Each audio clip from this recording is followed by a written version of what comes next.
These fire rescue was the first responders and the first faces we saw after an hour by ourselves. And being 500 acres, that's a big fire. Yeah. So it was all these people. Thank you. No worries.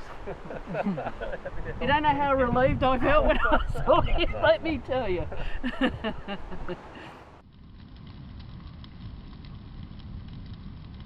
Like once the wind picked up, because it first cut through and then it came over the tops of the trees and crown all the way down to the house.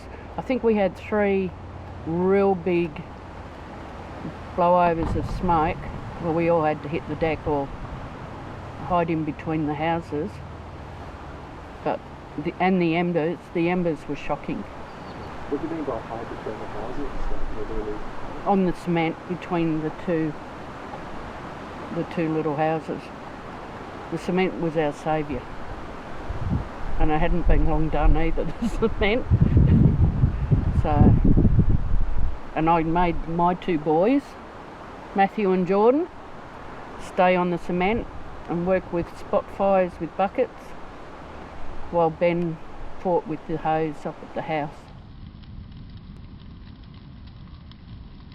The good thing about being trained as a firefighter is that we prepare ourselves for the conditions we're about to face, just with our regular training, and we're also equipped with the correct PPE to sort of deal with fires, whether it be bushfires or structure fires that we sort of deal with.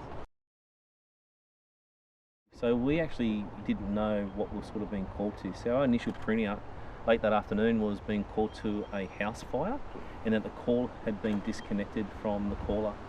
So they responded Warragamba from Warragamba station, and luckily our tanker was already out that day on a strike team with other fire and rescue units. Our tanker got retasked from that strike team to come to this job to assist the pump in what we thought was going to be a house fire. And then in addition to that, you had 34 station, Riverwood. They got responded as well. So Diana was the OIC of the tanker that day. Yeah, I realised we were closer because I saw the job come over on our MDT, and I said to our strike team leader, we're Warragamba pump is being responded to a house fire. We're actually closer.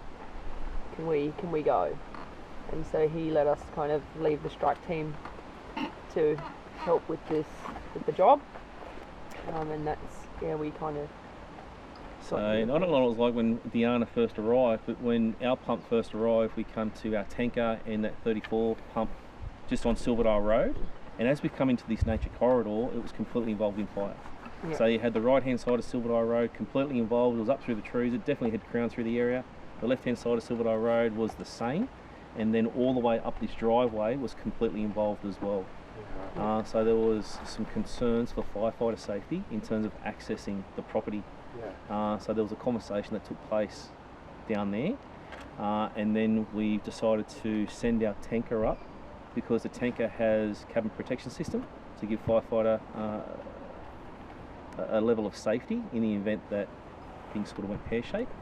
And then thankfully the driveway was all nice and clear. Our biggest fear was not so much the fire, because we'll be travelling through it, and we knew that it was an open block when we got to the top, and it would be relatively safe place to be. We knew we weren't going to be driving up and just going to be stuck in bush surroundings. We knew it was just a driveway we had to get through. The concern would be for the driveway was fallen trees, and then there was no fallen trees, so that was good. And then the tanker was able to come up here, and then it found Janel and her family fighting the fire with hose lines, and just the conditions. I mean, it was windy, there was embers, there was fire all around the place, north and south and beyond us, and there was stables under threat, there was the house under threat, there was a lot going on.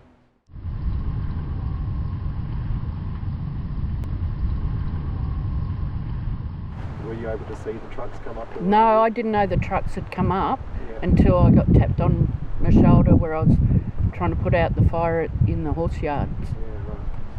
because the horses were still in there, obviously.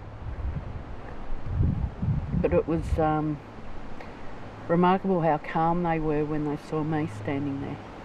They just stopped.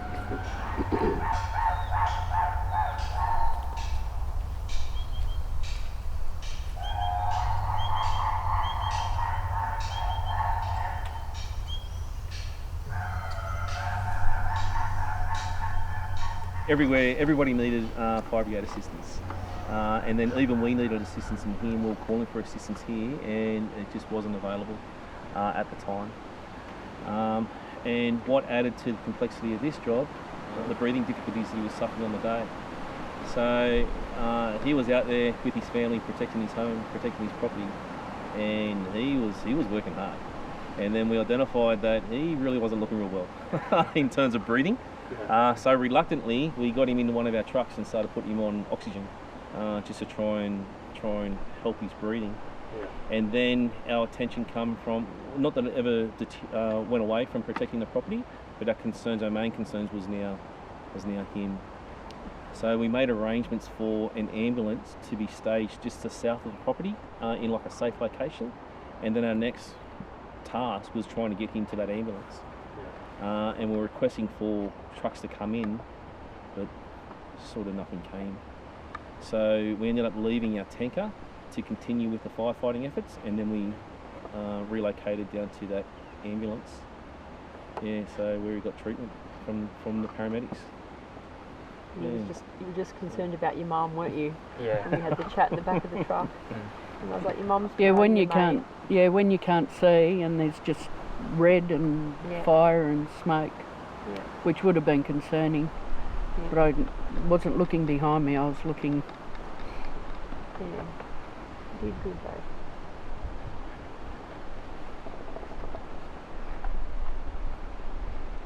And I know for you, Matt, we spoke on another project, and then, we've spoken on this project too. You get me upset because it's been a lot of work.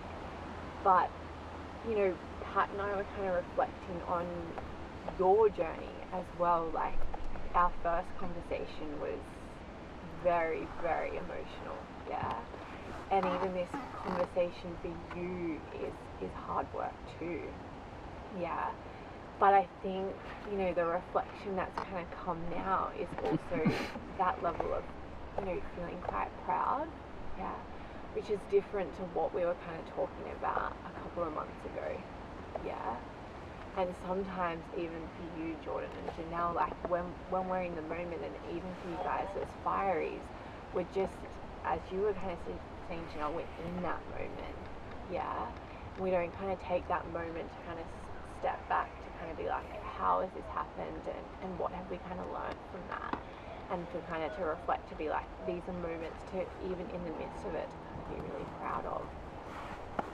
and also demonstrate your real sense of love and care. You're really brave on the day, mate. You're good. You're awesome. The way you were fighting that fire and your reluctance to get in our truck was unreal.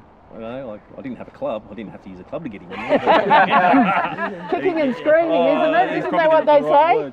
Kicking and screaming. Yeah, absolutely. Yeah.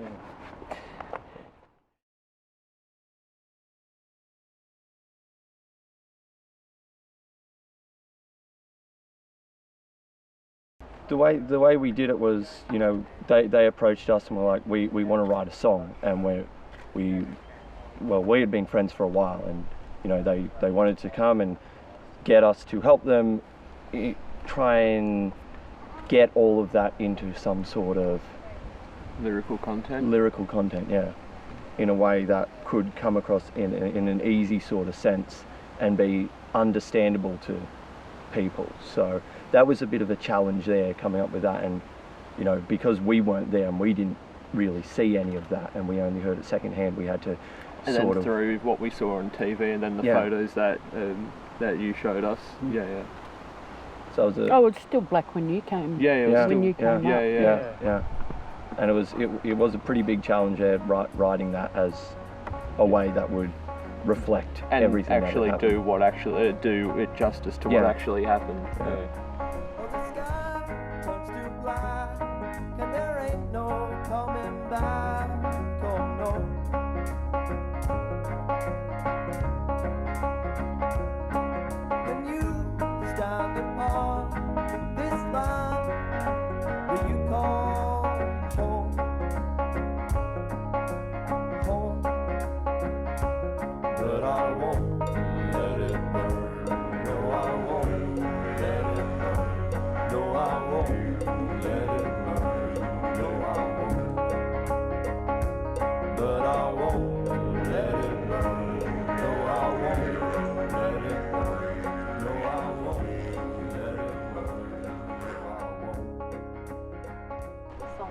I love it.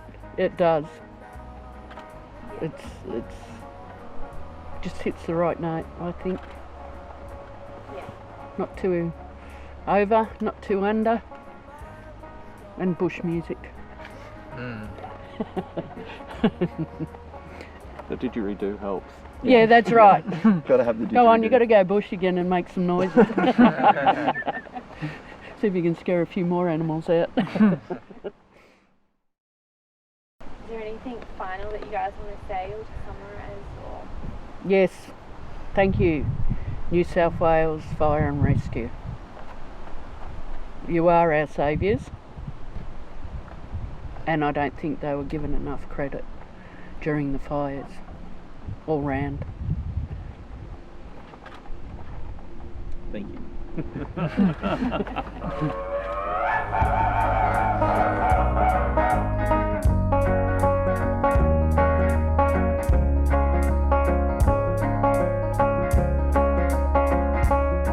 Oh, the sky turns to black, and there ain't no coming back.